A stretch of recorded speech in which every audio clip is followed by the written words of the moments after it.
I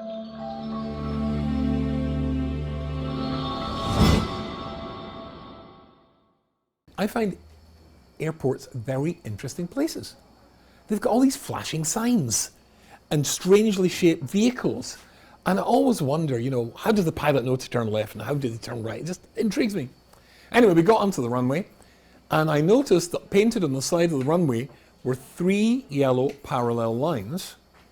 And as we started to pick up speed and move fast down the runway, the 3 yellow lines became 2 yellow lines. And I remember thinking to myself, oh, what's that for? Look at that. I wonder if I was only 2. And then I thought maybe that's to tell the pilot he should be lifting up the nose and taking off. And the plane was shaking like crazy. And I remember distinctly thinking, I hope it's a very long runway. Anyway, so eventually he did take off. And I looked out the window. And in case you're interested, African fields are a totally different color and different shape to American or European fields. And then I thought to myself, what will I say when I get to Durban? Will I tell this story, give this share? What will I do? And I thought about it for about 10 minutes. And then I come out of my little meditation. And it was just getting dark, but I looked out and there was no doubt that the African fields are totally different in every way. And then a thought popped into my mind. How come you can still see the fields? What happened to 30,000 feet? At 30,000 feet, you can't see the fields anymore. And then our captain spoke to us again. Ladies and gentlemen, this is your captain speaking. There's nothing to worry about. Now, I would like, ladies, I think you're all old enough for me to tell you some of the facts of life. You see, there are certain key professions that use key phrases that you should be alert to. If, for example, your doctor says, you may experience some discomfort, it means that you're going to be writhing in agony.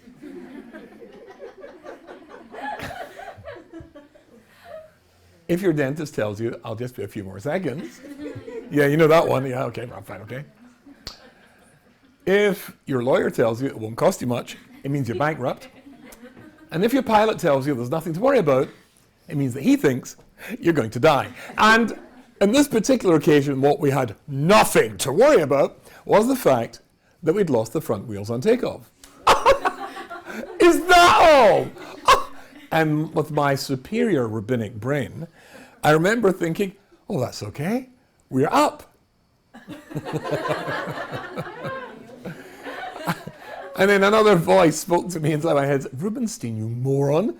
Yeah, how do you get down again? Oh, yeah. Anyway, so in fact, we were not going to Durban because the pilot knew right immediately that we had lost the front wheels, and we are just flying round and round and round to use up fuel, because you really don't want to be in a plane crash when it's full of fuel. And then they moved us all from the front of the plane, where I was situated, to the back of the plane. I mean, you really want to get as many people away from the front of the plane when it no longer has any front wheels. And so they moved us into the back of the plane, and now I was sitting in an aisle seat, and then they prepare you for the crash landing, and they teach you all the things you have to do. Then this is not the usual stuff you see when you get in a plane, like tie in a double bow at the side that nobody has paid the slightest attention to in the history of aviation. This stuff is serious. They make you take off your shoes. They make you take off your tie if you're wearing a tie, and they make you take off your glasses if you're wearing glasses. Then you have to practice the brace or the crash position. This is when you put your hands on your head and press your head as hard as you can into the seat in front of you. So not only are you going to die, you're going to get a sore back as well.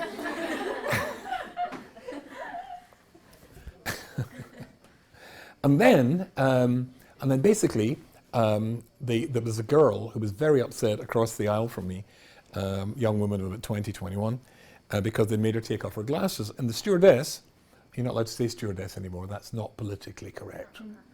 The flight attendant she was, I don't do political correctness. Anyway, she was trying to calm this girl down. She was getting very upset. And when she calmed her down, she then turned to me and she said in her South African accent, "Can't you see very well without your glasses, sir?" Did you get that? Yes. Oh, did you? Good. Yeah. Can't you see very well without your glasses, sir? Now, ladies, I'd like you to consider that question for just a second. Can't you see very well without your glasses? I felt like saying, no, I can see perfectly well without my glasses. It's just that my nose feels naked without something sitting on it. Duh. So I said, no, not very well. She said, can you see the armrest of the seat in front of you? And I said, yes. Good. Can you touch it for me? I touched the armrest. She said, great. When we crash, notice the use of the word when. Not if. When we crash, I'd like you to find your way to the exits holding onto the armrests. And I said,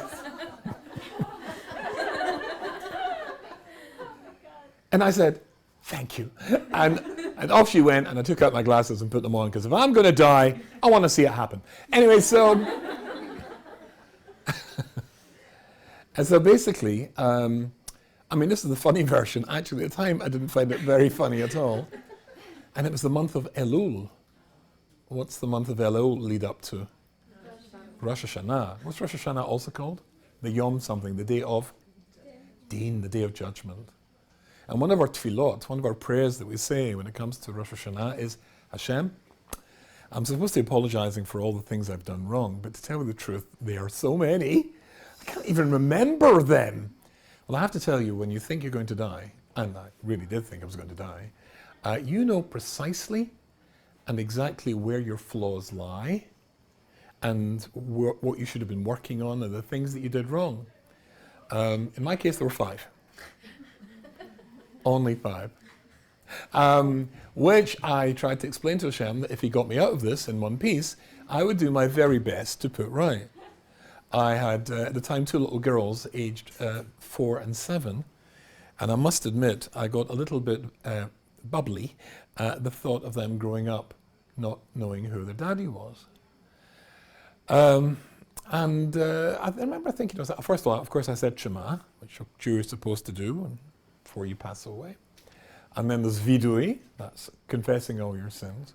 And because I knew exactly my 5 big flaws, I said to Hashem, if you get me out of this, I'll try my best to work on them. I think I've managed 3, still working in another 2. And it was a funny thing, but when I actually said Shema, and I don't know if you've ever been with somebody who's passed away, but as a rabbi, I've sadly done that many times, including with my late wife, alayha shalom. But when somebody says Shema, they're ready to die.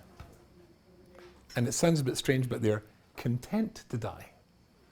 However, I did want to explain to Hashem that it would be a very good idea to make me survive this. If nothing else, it'd make a good story for speaking to the girls we met one day. And that was that. Anyway, we started to come in for the crash landing. It incidentally makes no difference at all whether you wear glasses or you don't wear glasses, because they switch off every single light inside the cabin, and you get little lights in the carpet.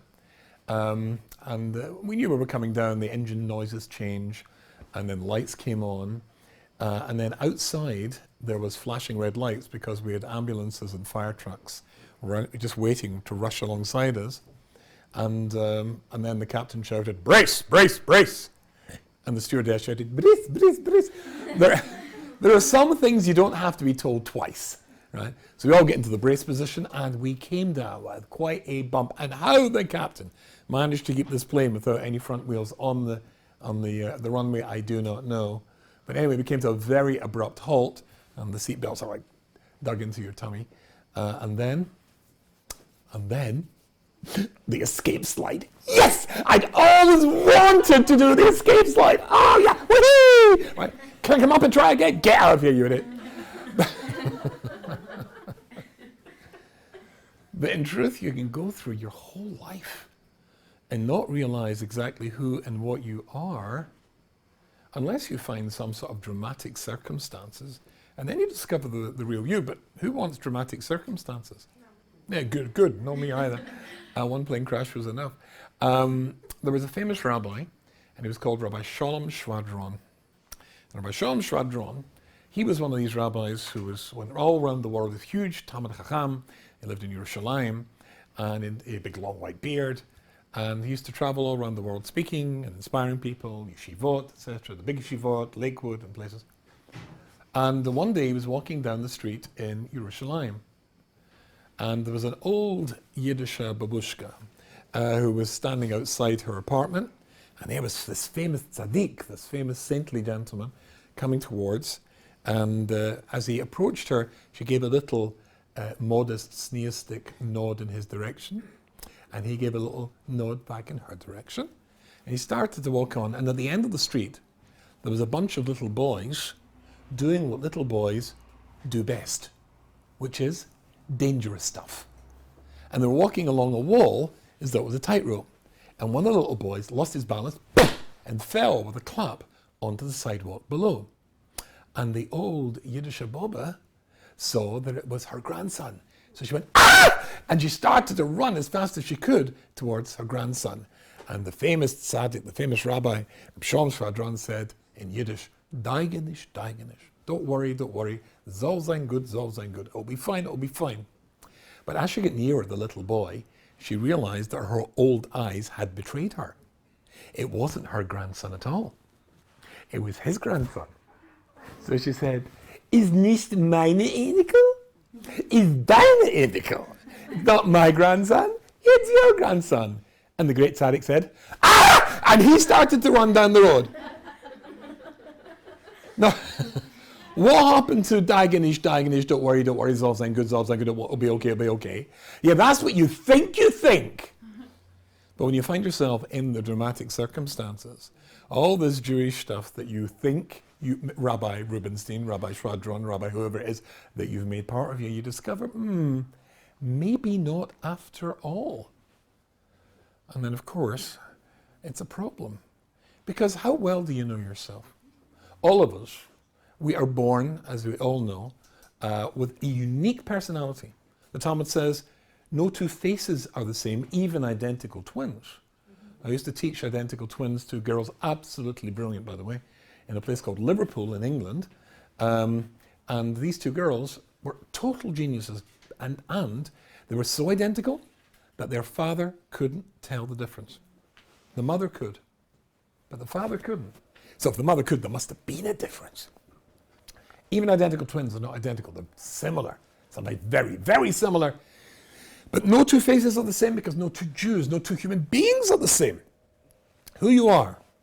There's never been somebody like you in the planet before, nor will there ever be somebody quite like you in the planet ever again. You're very, very unique. And our jobs here, as I think we all know, is to take our uniqueness and to take the pluses that we have, the positives we have, to refine them and to make them better, and to take the negatives that we have, 5 in my case, only 5, and to try and diminish them or get rid of them altogether. So that's the job. All you've got to do is to, therefore, know who you are. And when you know who you are, then you can polish yourself, make yourself a diamond, and everything is going to be fabulous, hunky-dory. But how easy is it to know who you are? How easy is it to discover yourself? No. Nobody sees themselves clearly, do we? Think of the last time you had an argument with somebody and fell out with somebody. Who was right and who was wrong? Well, you were right, weren't you? Or you go to a family simcha, and there is the whole family group photograph, 60 people there, Khatan B'Kala, something like that, and you're standing at the picture taken, boop, and then, 2 weeks later, out comes the photo album, and somebody shows you the photo album, you turn to this picture, who do you look for first? Right. Because we're completely absorbed in ourselves, and because we see ourselves, as the most important thing on the planet, and we don't get to see ourselves objectively, clearly. But if you can't see yourself clearly, how can you discover your strengths and how to maximize them, and your weaknesses and what they are, and how to get rid of them? Big problem, no? So if you wanted to get advice about who and what you are, I think we can assume that you are the worst person to give yourself advice about yourself. Would we agree? Yes? Nod enthusiastically, if you agree. Throw things at me if you disagree. Oh, good, nobody threw things. I'm assuming you agree, okay. Who's the next worst person to give you advice about yourself? Your mom. Oh, good, your parents. Your parents. Do you know why? Because just like you are very, very biased in your favor, so is your mother and father, right? Here's something that is a big mistake in life. Try to tell any parent something wrong about their children. Please make sure you're very far apart from them when you do, or there's a good chance that they may express their displeasure with your piece of information about their kid by punching you in the nose. Well, not ladies, but you get the point, okay? So your parents are often too close to be able to see you objectively, and even if they did, the problem is that we very seldom listen to our parents anyway. So who's the next worst person to give you advice? Your friend. Your friend. Of course, your friend. Why? Because your friend is there for you, isn't she? Here's a conversation you will never hear between two teenage girls. I'm so upset. Do you know what she said about me? She said I'm the most selfish, self-centered person she's ever seen in her entire life. And your best friend says, well... That's never going to happen, right? For a very simple reason. You go, oh, that's what you think about me. Right, so let me tell you what I've been thinking about you and keeping quiet. And that's the end of the friendship, right? So you can never actually come and see yourself. An amazing thing. But if I can't see myself, I can't improve myself. If I don't know myself, I don't know my potential, I don't know my pluses, and I don't know my minuses. One of the most famous stories in the whole of our Bible, in the whole of Tanakh, is when the prophet Shmuel, who was so great, he was considered the equivalent of Moshe and Aaron together, combined, that the prophet Shmuel was sent by Hashem to anoint a new king. Shaul HaMelech had made a mistake. Hashem says to Shmuel, I have finished with him. It's time to find a new king, and I can tell you where you'll find the ideal candidate. The greatest rabbi of the generation is called Yishai, and he's got sons. Amongst his sons, you'll find the perfect candidate for the king. What was that fellow's name? David, okay. But did he show David? No. It's a famous story. So along comes Shmuel, and he says to Yishai, Hashem has told me that one of your sons is going to be the next Jewish king. Yishai says, wow. So out come all the sons, and they're all lined up. They're all big, tall guys. David HaMelech was a small guy. They're all dark-haired, dark-skinned. He had red hair and blue eyes. No, I think red hair is actually very nice. Although I dye mine white, so people take me seriously as a rabbi. But anyway, so they're all standing there, and when Shmuel Hanavi sees this great big firstborn son, who's called Eliov, he immediately said, that's it. That's the new Jewish king. And Hashem said to him, oh no. People only look at the outside. I look at the inside. And he's no good. Has anybody any idea what was wrong with Eliov, King David's oldest brother, that made him no good? He had a character flaw. What? Anybody know what the character flaw was? Arrogance? No, that's a good guess. Temper. He had a temper. But listen carefully, ladies. Where did we see his temper? He had not yet shown it. He'd not yet displayed it. It comes later in maybe the second most famous story in the whole of our Tanakh, and that is when there's a fellow called Goliath. Goliath, remember? When David fights Goliath, they were cousins. It's the story we read in Shavuot. When Ruth wants to become Jewish, and her sister, have you heard of Oprah Winfrey? Do you know what her real name is? Orpah. Right? She was named by her parents after the character in the Bible who didn't become Jewish. Okay, but weird. Anyway, so Orpah goes back to her people, the Moabites, and her grandson is a guy called Goliath. Big guy. And Ruth's grandson is called David. Titch. Yep, shrimp. Okay. And when there's a battle about to start, Philistines on one side, Jews on the other, for 3 days, the Philistines set out their secret weapon. This guy, 18 feet tall, big guy, armor. The guy's a walking tank, right? And he spends 3 days saying, come on, Send me out your champion. That was very common in medieval. They would send out their best fighter, and if he wins, well, that would sap the morale, thank you, of the opposite. And unsurprisingly, nobody wanted to do this, right? The guy's 18 feet tall, big guy, and none of the Jewish guys are volunteering. Along comes David, shrimp, and he says, are you going to let him insult us? He's insulting the Jewish people. He's insulting God. Are you crazy? Get him. And nobody wants to go. Of course, he went, and that was an interesting story. But when Eliav saw this, he turned around and he said, what are you doing here? This is a very dangerous place. You're just a kid. You're going to get yourself killed. Not your job to be here. You're not a soldier. Get out of here. Did he do anything wrong? No. Of course, he's the oldest brother, right? Anybody doing law here? Anybody know the phrase, how good's your Latin? In loco parentis. It's a legal concept. It literally means in the place of a parent. The teacher in the school has the responsibility towards your child to look after him or her the same way as the parent would. That's the role that they occupy. Now, if the father's not there and you're the oldest brother or the oldest sister, of course I would expect you to look after your kid brother. So he is in a dangerous place and he isn't a soldier. So he shouts at him. He says, what are you doing here? So what's he done wrong? Well, nothing really. But when he shouted at him, which was the right thing to do, but there was actual temper there, actual anger. And if you can't control your temper even a little bit, it slips out, you cannot be the king of the Jewish people. And then there's the whole story, you cannot get anybody else, and it was David and David, that's the whole story. But here's the question. If Eliav has not lost his temper yet, if Shmuel, the prophet, who is the equivalent of Moshe and Aaron together, can't see it, if Ishai, his father, who's the greatest rabbi of the generation, can't see it, how could he see it? If we don't know ourselves, how can we improve ourselves? How can we work on it? So I'm going to tell you the answer that somebody called Rabbi Dessler says, and I'm glad you're all sitting down because you're not going to like this at all.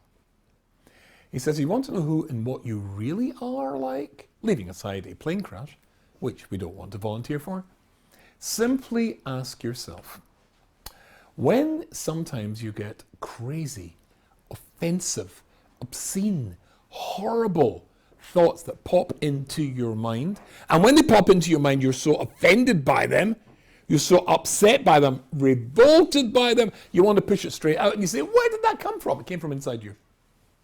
It came from you. I'll give you an example. I grew up, as I mentioned before, in a place called Scotland, and I am an only child. I have no siblings. I prefer to think of myself as unique. And as a consequence of being an only child, I was very close to my mother, bless her, of blessed memory.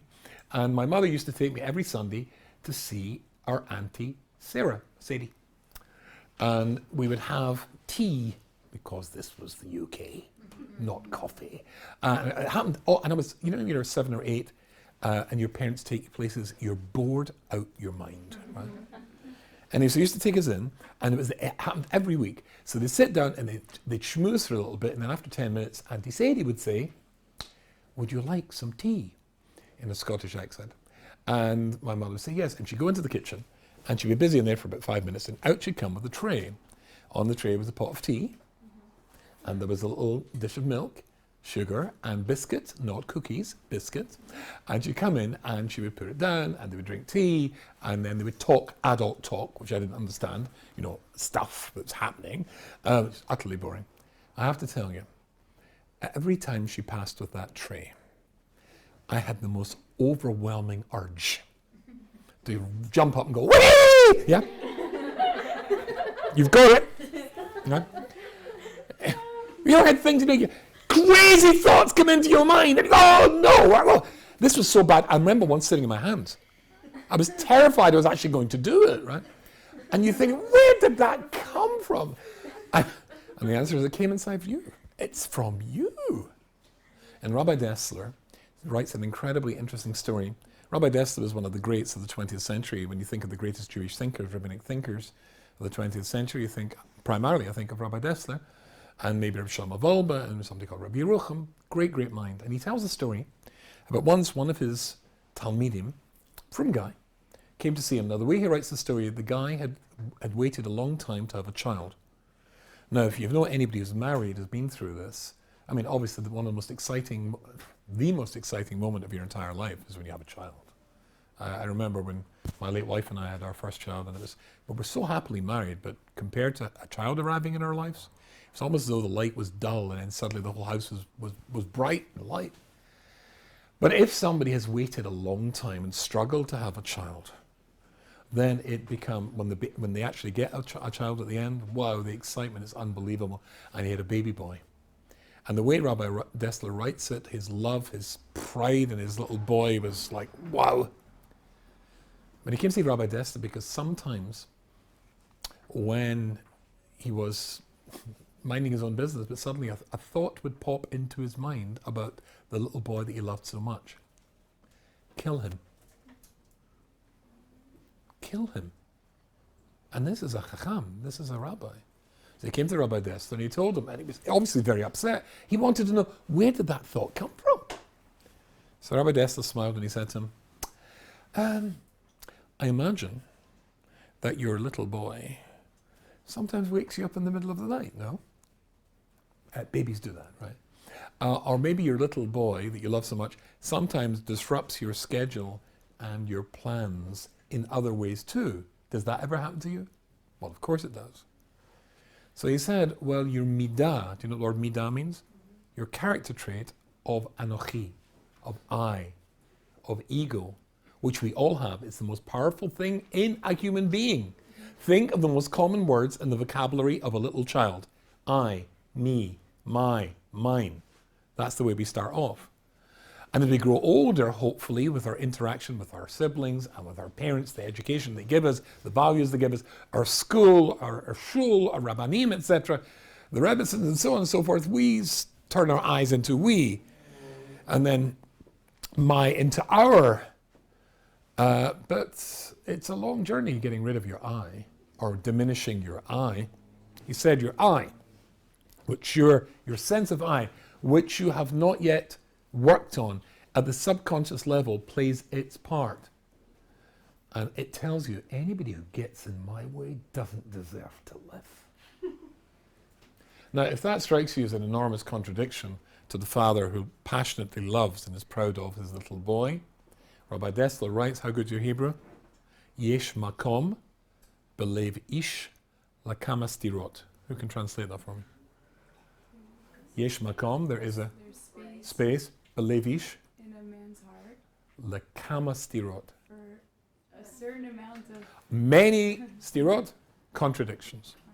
Many contradictions. Many contradictions. Are you with me so far? If you understand this, you'll understand one of the most famous stories in the whole of the Torah, which makes no sense at all. It's the story about Avram and Sarah. And as we all know, when it came to Nevi'ut, being a prophet, who was the greater Navi? Avram or Sarah? Sarah. Okay. So if you remember, she's 90, and along come a couple of malachim, a couple of angels, and they say to Avram, Sarah's going to have a baby. And Sarah overhears this. And she laughs. And Hashem says to Avram, why did Sarah laugh? And Sarah hears this, and she said, I didn't laugh. Did that ever strike you as strange? Look, I remember when I was growing up in Scotland, we didn't have Jewish schools in Glasgow, so you had to go to a non-Jewish school.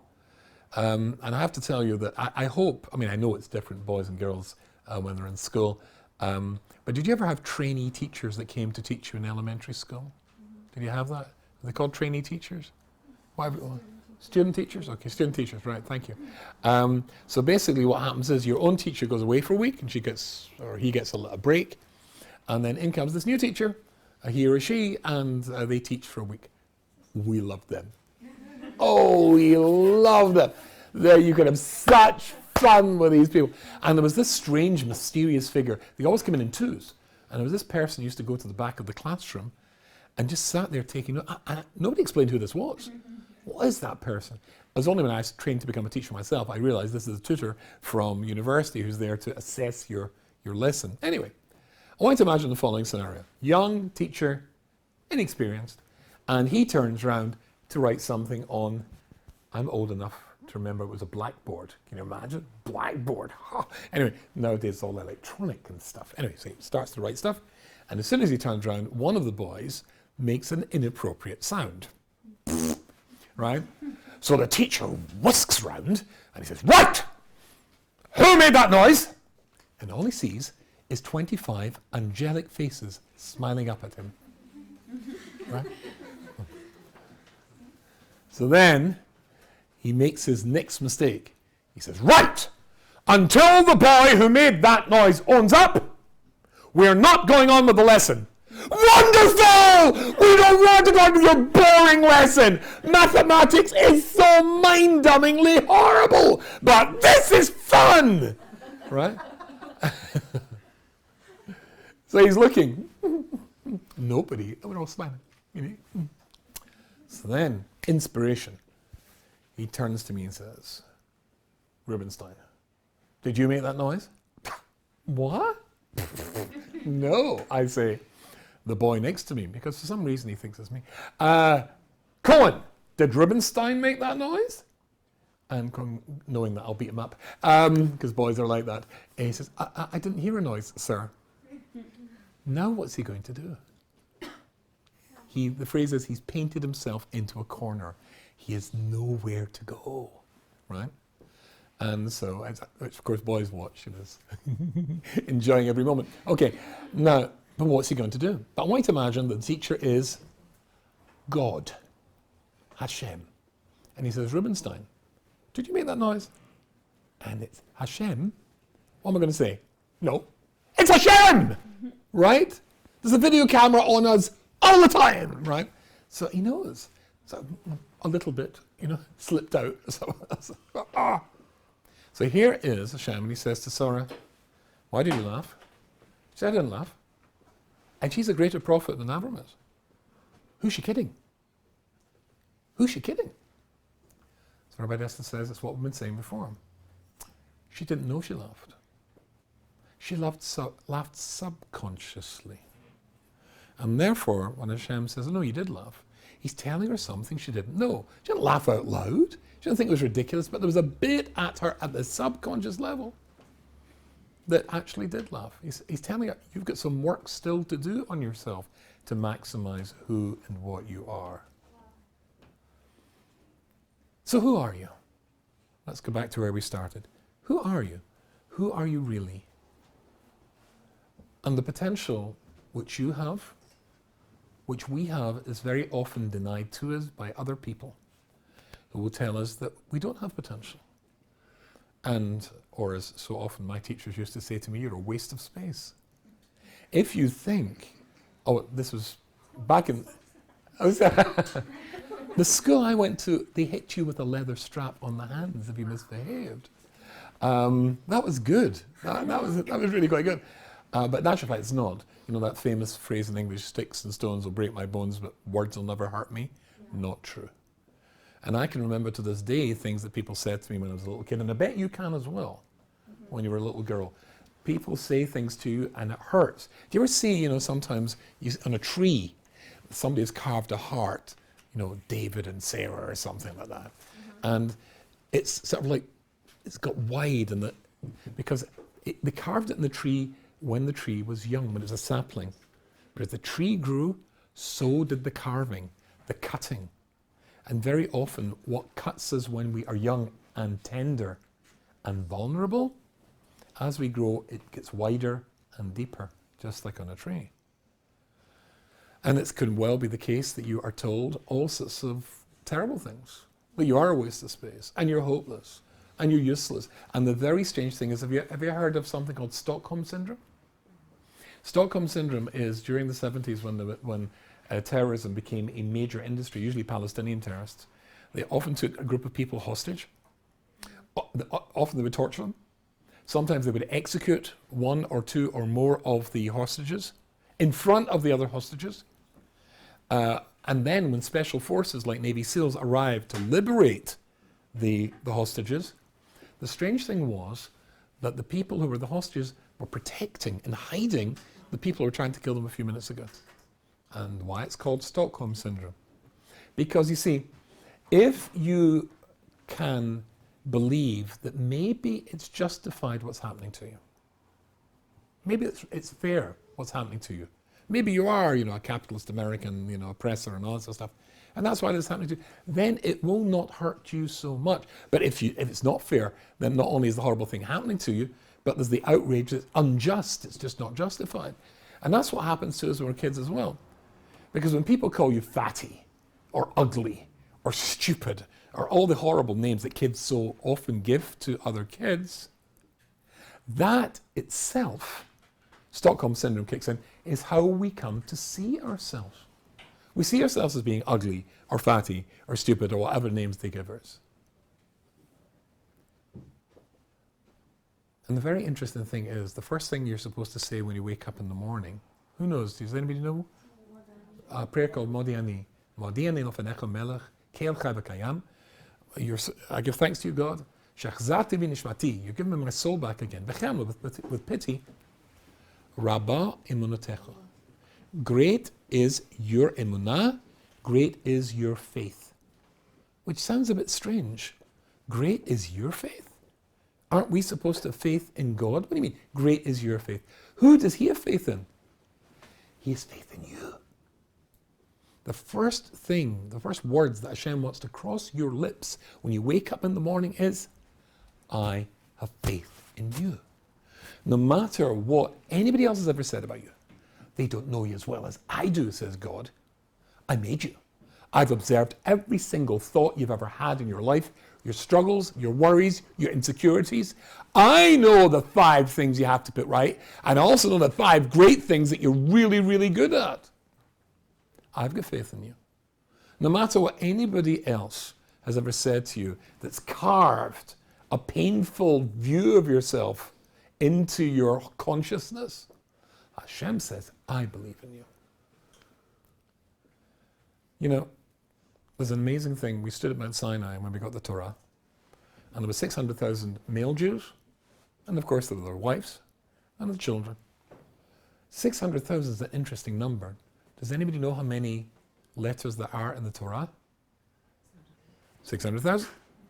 According to the Zohar, 600,000. According to the Talmud, just slightly over half that. 304,000, and I can't remember, and some change. Now that's very strange, because it's a big difference. If somebody said to me tonight, when you went to Emet to speak to the girls, how many girls were in the room? So I haven't counted. In fact, you don't count Jews, as you know, but just by looking around, I was, about 50. But if somebody else said, no, it was only 25, that's such a big difference. If somebody said, I was only about 40, okay. But that's half, it doesn't quite make sense. So the answer is that they're both right. You see, the Hebrew letters are composites of other Hebrew letters, aren't they? A mem is a kaf. Do it the other way, but yep, that's a kaf with a vav around it. You get the idea? That's a mem. A lamed is a kaf with a yud on top of it. If you break the letters down of the 304,000, then it comes to 600,000. Every letter counts. What happens if a letter from the Sefer Torah is missing? Not kosher. It is incomplete. One letter broken or one letter missing means that none of the other letters work. We can't read from that Torah. We put the tying on the outside if it's an Ashkenazi one, and we wait for it to be repaired if it can be repaired. Had one Jew been missing, had one Jew, a man or woman, been missing when we got the Torah, no other Jew would have got the Torah. There has never been anyone who looks like you. There never will be anybody who looks exactly like you. There is no Jew in the world who has exactly been like you in your midot, your character traits, your personality, nor will there ever be. And we need every single one. It's just that people tell you, we don't need you, you're a waste of space. Hashem says, no, it's not true. Oh, there are things you have to work on, the things we all have to work on. You just have to make sure that you discover who and what you are, and don't wait for a plane crash or something dramatic to find it. That's probably a big mistake. So how do you get out of this vicious circle? Well, I'll tell you a brilliant story and then we'll finish. It says, and whenever I travel all around the world, I just come back from Las Vegas, and I'll be going to England soon and Israel. I'm all over the place. But wherever I speak, I always say really basically the same thing. If you want to succeed at anything at all, you need a teacher. Does that make sense? I play the guitar very badly. And the reason I play the guitar very badly is because I taught myself. So I don't hold the guitar properly. The neck of the guitar is underneath, it's flat there, and then round there, right? You're supposed to put your thumb in the round bit and push it up so that your fingers cover maximum area to make nice big long chords. But most people hold it that way because it's more comfortable. That's the way I hold it. Or if you've seen anybody who plays the keyboards, if you see them holding their hands like that, they taught themselves. If they hold it like that, they were taught. Because again, same reason, then you get maximum spread. And anything you've ever learned, whether it's mathematics, whether it's physics, whether it's chemistry, whether it's music, whether it's art, whether it's ice skating or skiing, if you had a teacher, you'll do it much, much better. Because if I had a teacher, I said, well, this is more comfortable, why should I do that? But I didn't have a teacher, so I've got into the habit of doing that, which is very hard to break. But if I had a teacher, I said, well, because you'll get better chords that way. Oh, and then it makes sense to me. So any area of your life, including if you're at college just now, if you want to succeed in your subject, then you need a teacher. Well, the most important subject in your life is your life. It doesn't make sense that if you get a teacher to study how to do medicine or to do math or physics, you should have a teacher to learn how to do you, to maximize the potential that you have, and certainly how to uproot the pain that sometimes people have carved in you from when you were a little girl. So that's why it says at the beginning of Pirkei Avot, Aseh lecha rav. Get for yourself a rabbi. But as your woman, notice it's in the Hebrew, it says Aseh lecha. Aseh lecha, lecha is the masculine. It's a man, it's talking to a man. Get for yourself a rabbi. The woman's version is get for yourself a Rebbitzin. Get a mentor, get a teacher, somebody you know is good, somebody you can trust with a good reputation who is an authentic rabbi or Rebbitzin, and let them help you to discover who you are. And you can share all somebody you can trust that will keep your confidence. And you can share all your insecurity and all the pain and all the stuff that you were given at the beginning. Because you've got to remember that Hashem, who made you and knows you better than anybody else, knows you better than your husband when the husband comes along, better than your parents that you've already had, better than your siblings, all that stuff. He says, when you wake up in the morning, remind yourself, I have faith in you. It's been an absolute pleasure.